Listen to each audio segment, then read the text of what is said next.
আমরা কারো মধ্যে কোনো পার্থক্য করতে চাই না।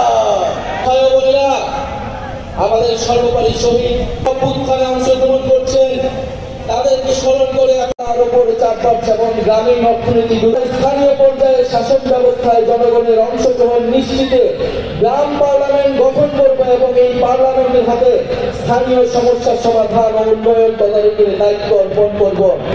আমরা এখন ইশতেহার ঘোষণা হবে,